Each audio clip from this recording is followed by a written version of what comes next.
Anthony Johnson's promoter, Eddie Hearn, says unless Deontay Wilder changes his mind, Anthony Joshua will be fighting Pula June 20th.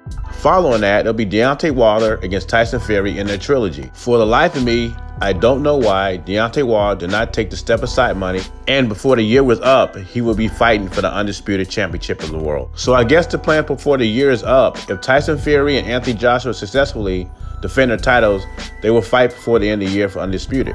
Both are favored to win their fights, but the heavyweight division's been crazy lately. The Fury-AJ fight, if it happens, has the potential to be the biggest heavyweight fight in history. You heard Teddy Atlas. Anthony Joshua sells out Wimbledon Stadium that holds 90,000, and he can be fighting a gas attendant. And with both these guys together, they have to build a new stadium. And that's why more than likely this bout will be held in Saudi Arabia.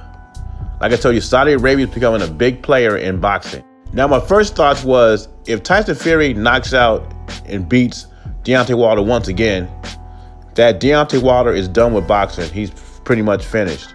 But I would have to agree with Eddie Hearn. I think it's people out here that still want to see AJ versus Wilder. I think Eddie Hearn wants it. I think AJ wants it. I don't think Deontay Wilder wants it. But if he loses to Fury, what choice does he have? I don't think Wilder wants any piece of Anthony Joshua. I actually think if he beats Fury, he would fight Fury again, then face Anthony Joshua.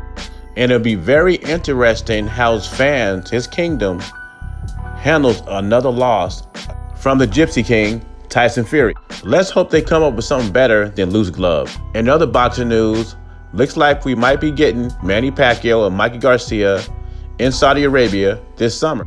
According to Eddie Hearn, Manny Pacquiao's contract with the PBC is done. Manny Pacquiao said he wants to fight in July. He has a WBA welterweight title. Mikey Garcia should be ready by July. And most of all, Saudi Arabia will pay big money to see it. Seems like a very entertaining fight. They're about the same size. This is the fight I definitely wouldn't mind seeing. Now you know I can't leave without a couple of questions. If Wilder beats Fury, do you want to see a Wilder versus Fury Part 4? Also, if Wilder gets beat by Fury once again, would you still want to see an Anthony Joshua Deontay Wilder fight?